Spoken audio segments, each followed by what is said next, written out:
أكبر الله أكبر الله أكبر الله أكبر أشهد أن لا إله إلا الله أشهد أن لا إله إلا الله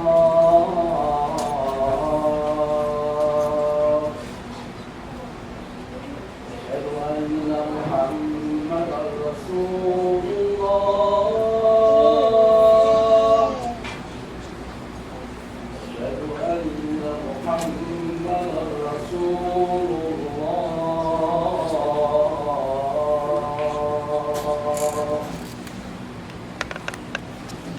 حي على الصلاة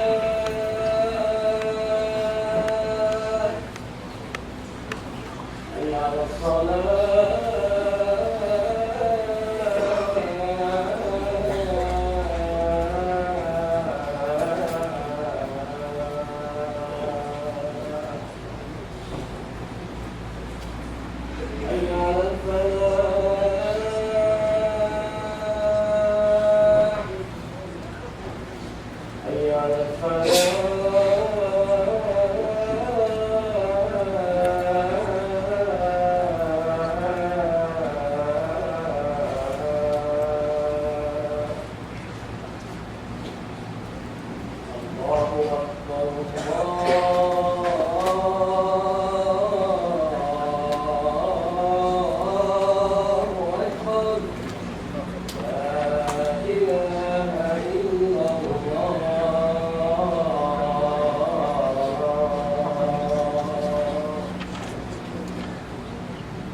I feel myself privileged and honored to be talking to you here, and I also thank you for the committee here for giving me the opportunity to speak to you.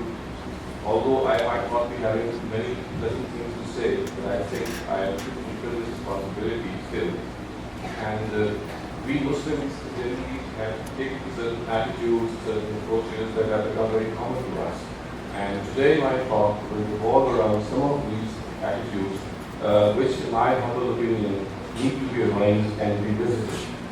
Now, as Muslims, all of us are very, very curious. We are very concerned to learn the Quran, the Sunnah, the Hadith. We take courses, we go to imams, we study a lot. But sadly, there is one area which is lacking. And I think that particular area is the area in which we have developed certain attitudes, certain wrong perceptions, certain wrong approaches towards religion, and which stand in contradistinction to what the spirit of Islam actually is. So I'd like to point out some of these wrong attitudes before you. Now, the first of these is what I call, for lack of a better word, that we are people who have given to judging other people. So we judge people by their faiths, we judge people by their appearance, and we judge people by our own standards. And this judgment goes on and on and on. So this judgmental attitude of Muslims, I think, and when I talk of Muslims, and obviously there are exceptions, there are people who are totally different, but generally, by and large, especially practicing Muslims, they are the ones who I like to point out, and I am one of them as well. So judging people is something which is entirely the prerogative of God Almighty. When we judge a person's faith, we are actually doing the job of the Almighty. We have no right to pronounce the fate, whether a person is going to end up in hell or heaven or anywhere else. we should leave this to the Almighty. We should leave this issue entirely to the Almighty. It's not ours to find out or even say, because we don't have the data.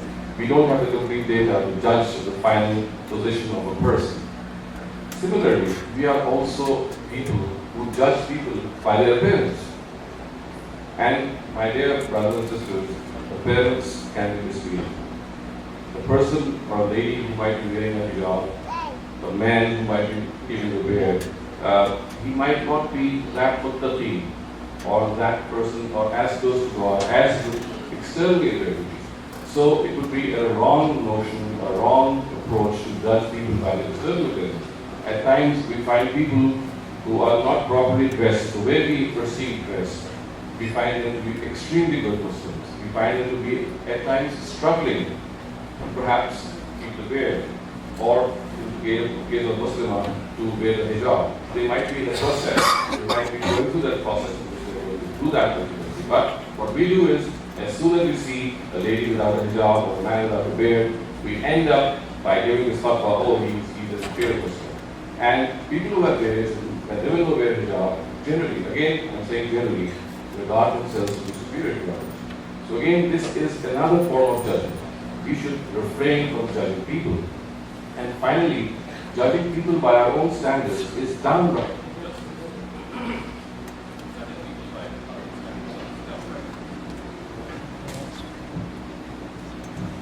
So we have to understand that we need to judge people by their standards. If at all any judgment is required, it should be by their standards, not our standards. Because this would mean that every person should have the same thought. He should end up with the same attitudes. This is not how God has made us. God has given us independent thinking. People end up interpreting Islam in different ways. They have different approaches. So whatever standards they seem to set for themselves, if ever there is a need to judge people, it should be from their standards, not from our standards. And finally, I would say that if we are so curious, if we are so bent upon judging people, let us do the reverse. Let us judge our own selves. Instead of judging people, let us hold our own selves accountable each day. This accountability should be a daily process. Every time we go to bed at night, we should judge what we have done everything. So instead of looking outwards and judging people, let us look inwards, judge our own selves, and become better Muslims through this process. And the more we concentrate our own selves, the more we'll be able to find out and complete and improve our own personality. So improving our own personality is something, it's a continuous process. And we need to understand that at times, when we make this accountability, our own accountability, the next day we end up doing the same wrong thing again. But this should not discourage us. Remember the name of Satan is Iblis. So Iblis is a person, or the name of Iblis, or the meaning of Iblis is someone who has lost hope in God. So the greatest weapon of Iblis is he makes you lose hope in God. So don't ever think that if you're doing the same sin again and again, holding yourself accountable again and again, then this should discourage you. No, you should rise after every fall. You should get up after every slip. Because as human beings, we fall. And do remember the Almighty has given us these glad tidings that if we do some sin in frenzy, if we are overwhelmed with frenzy and do some sin, and then as soon as we come out of it and repent, the Almighty says that it is incumbent upon Him, mandatory upon Him to forgive. So my first submission in this regard is that let us stop judging people. Let us start judging our own sins and turn the direction of this microscope to our own inner being.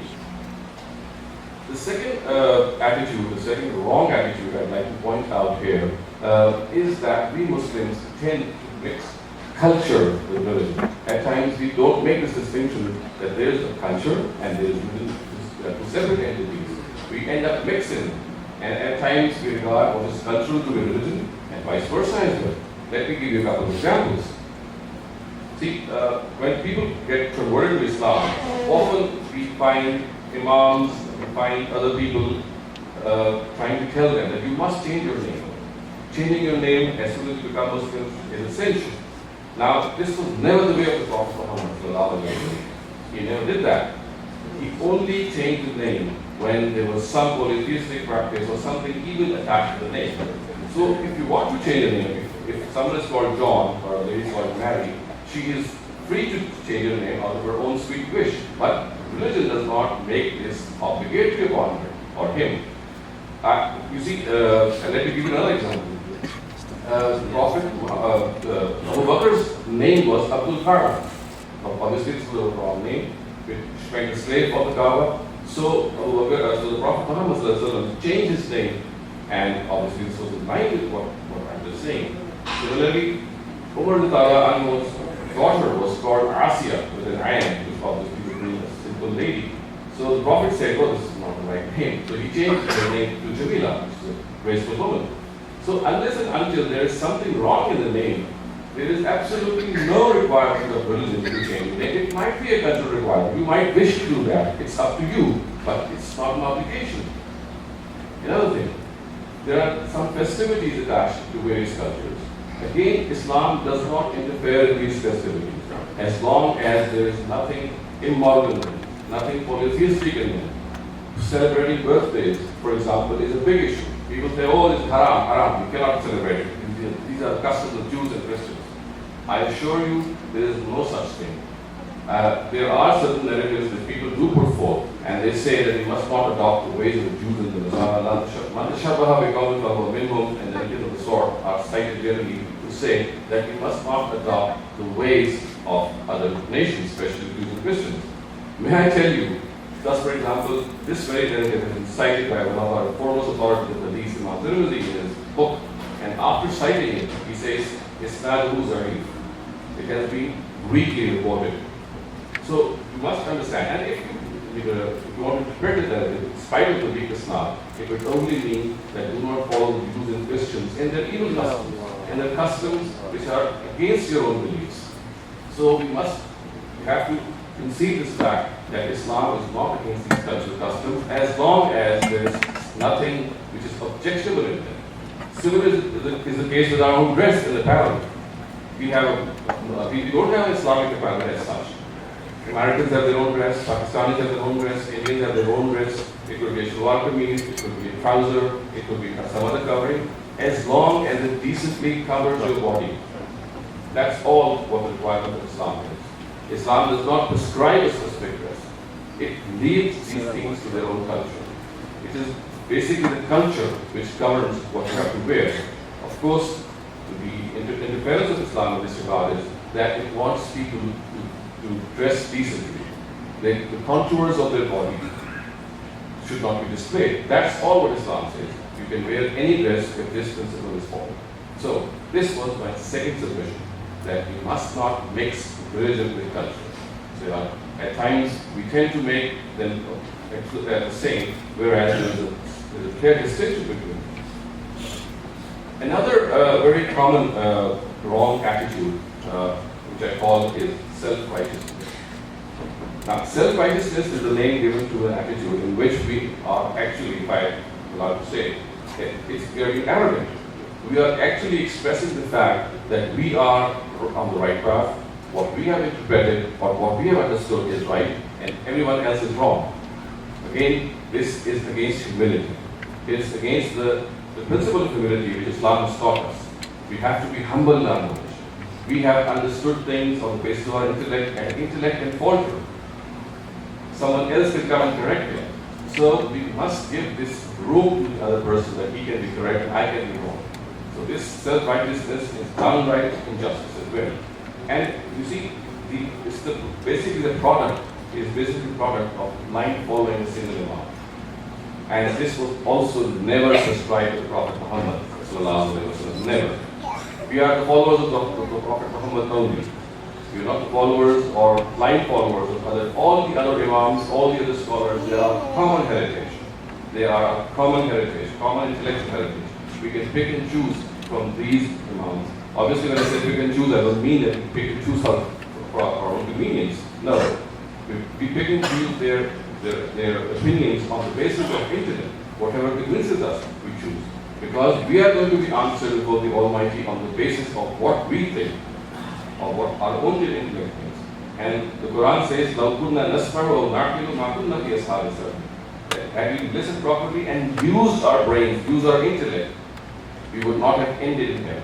So using our intellect, considering the whole Ummah, the scholars of the whole Ummah to be our collective heritage is what we need to do. We must consider them to be our scholars, and we must not adopt this bigoted attitude of following just one Imam and that too blindly. So this is something that is absolutely essential. This is the third wrong attitude, I would say, that we Muslims have done, that have become very, very akin to. Now, the fourth thing in this regard is, for want of a better word, I would call that we Muslims are given to a version of Islam or interpretation of Islam which can be called the ritual-centric approach. When I say ritual-centric approach, I mean that for us to do Hajj, to do Umrah, to offer the prayer, to give zakat, animal sacrifice, these are very, very dear and coveted forms of worship. Obviously they are. But Islam does not end here. And allow me to say, in fact, begins here. We have a whole bunch of other directives in Islam which relate to our moral conduct. The Prophet Muhammad is reported to have said, "Inna min khayarikum ahasinakum akhlaqan." The best of you are those who profess high moral conduct. So we need to be very, very careful in this regard. This ritual-centric approach actually subtracts this other part from our lives. So, for example, speaking the truth, having the moral courage to side with people who are weak, forgiving others, being compassionate to others, standing up for justice, being selfless. All these are traits that we Muslims, again, I must repeat that when I say we Muslims, I am saying generally. There are very, very strong exceptions, but generally we have left this approach. We have left, or we have confined Islam to its ritual aspect only. And I'm not undermining that aspect. It's a very important aspect. It's an essential aspect, but then it's not the only aspect. The fact that we need to profess a high moral character. The Quran says, "Ya ayyuhalladhina amanu kunu qawwamina shuhada'a lillahi bil qist." And again, the verse goes on to say, "Walau ala anfusikum aw bil walidayni wal aqrabin." That you have to stand up for justice, come what may, and bear witness to it before God, even if it goes against your own self. If it goes against your parents, if it goes against your kinsmen, it's difficult, brothers and sisters, to do that, because in that case we need to hold justice and truth more dear to us than our own relatives or our own friends and our own parents, even our own personal interests. So it is absolutely important that we give this importance to the moral side of Islam as well. We need to understand how the Prophet Muhammad has directed us so beautifully in many of his narratives. He has told us this whole moral side in such a beautiful manner. One very common miscarrying or a wrong attitude that we are given to is gossip or believing in hearsay. And you know what the Prophet Muhammad has said in this regard? "Kafa bil mar'i kaziban and yuhaddisa bi kulli ma sami'a," which means that it is sufficient for a person to be called a liar if he reports everything that he hears. He does not investigate what the right thing is. He just starts to take the lead or the initiative and reporting things, whatever he has heard. This is absolutely wrong. You must not report things which you have not investigated. You must, either you stop here, you don't report things, or if you need to report something, at least be as careful as to find out if they really are the truth or not. So it is absolutely essential. Look what the Prophet has said regarding anger. He says, "Laysa shadid as-sur'a, innama shadid allazi yamliku nafsahu bil ghadab." Which means that a person is not strong if he has a strong body or if he defeats another person. A person who is strong is the person who controls his anger. And look at our own lives. We are given to anger. We become angry, and we become angry to all sorts of bad things. So we need to look into these things. We need to find out, and we need to pay attention that all these small moral directives, which we find in the Quran, we find in the Hadith, they address us, they tell us that as human beings, we must try to profess the highest moral character as far as is possible. Another thing which is very important here is that we also need to understand, and I here would like to make a point, that living in the West, living in this Western society, generally we think that we should hold an antagonistic attitude towards non-Muslims. And we think that the Quran says, as it says, that we should not, for example, befriend non-Muslims. We should hate them maybe, even topple their governments if possible, and we should be at a distance from them. Again, it needs to be understood. I'm not going into the details. I can point you to a publication which gives a detailed version of this. But I must make a submission, and we must understand that the non-Muslims, which the Quran mentions as kafirs, were the kafirs of the time of the Prophet Muhammad ﷺ, who had intentionally denied the Prophet.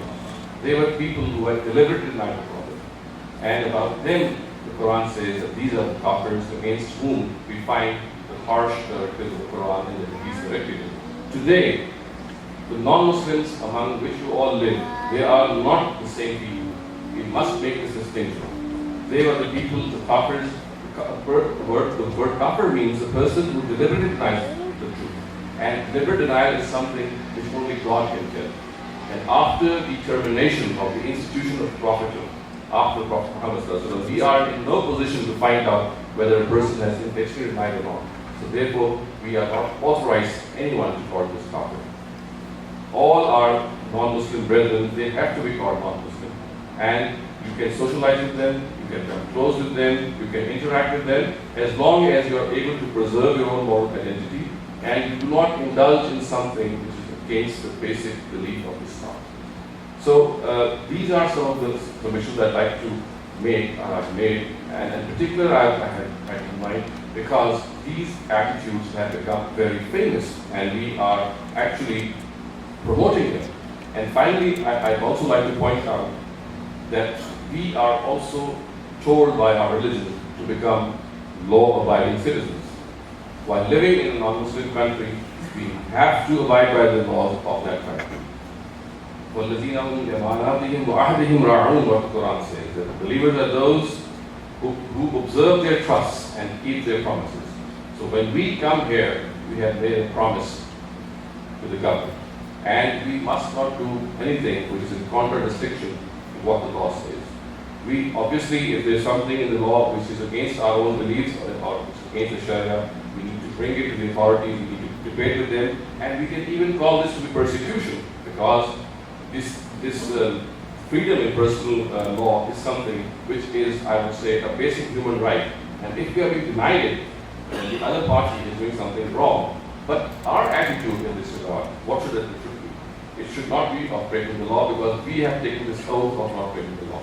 We should honor the law, and if we think that something is going against our interpretation of the Sharia or we have been asked to do something which is against it, and we find that there is no headway through diplomacy, talks, the best way is to leave the country and not violate the law. So these are some of the wrong attitudes which we Muslims have become very, very used to. And finally, let me end up with another wrong attitude which goes. I'm sorry, my whole talk is sort of sounding negative, but you see, we are a house which is in disorder. We Muslims are in disorder. Instead of looking out and criticizing others, it is the time that we should look inwards, criticize our own selves, and find out the wrongs that we are doing.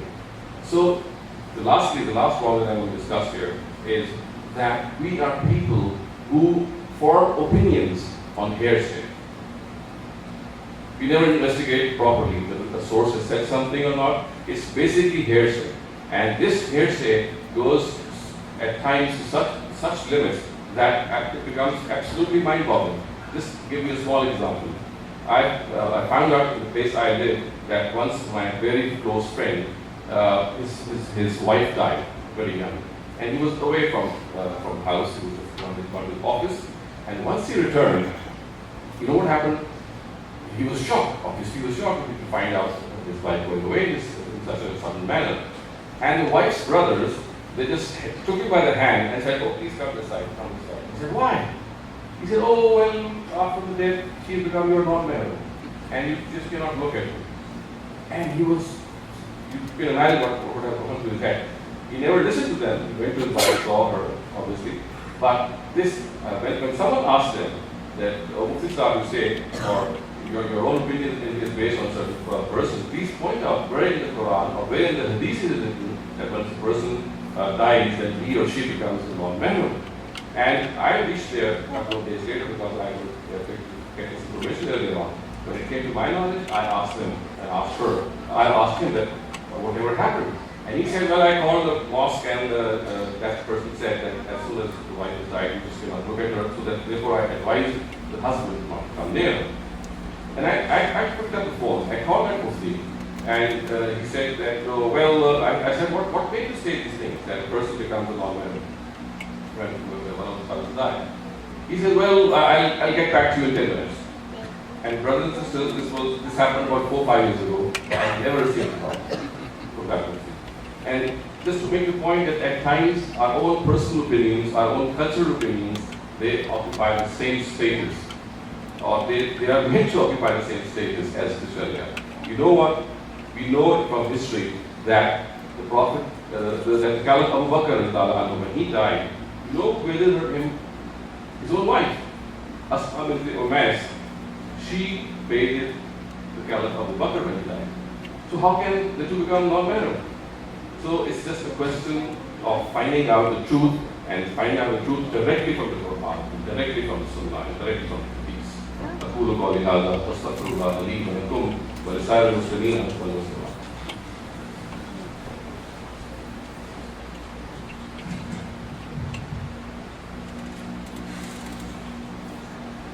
قال الله تعالى في القرآن الكريم إن الله وملائكته يصلون على النبي يا أيها الذين آمنوا صلوا عليه وسلموا تسليما اللهم صل على محمد وعلى آل محمد كما صليت على إبراهيم وعلى آل إبراهيم إنك حميد مجيد اللهم بارك كما باركت على إبراهيم وعلى آل إبراهيم إنك حميد مجيد عباد الله رحمكم الله إن الله يأمر بالعدل والإحسان وإيتاء ذي القربى وينهى عن الفحشاء والمنكر والبغي يعظكم لعلكم تذكرون اذكروا الله يذكركم وادعوه يستجب لكم ولذكر الله تعالى أكبر والله يعلم ما تصنعون.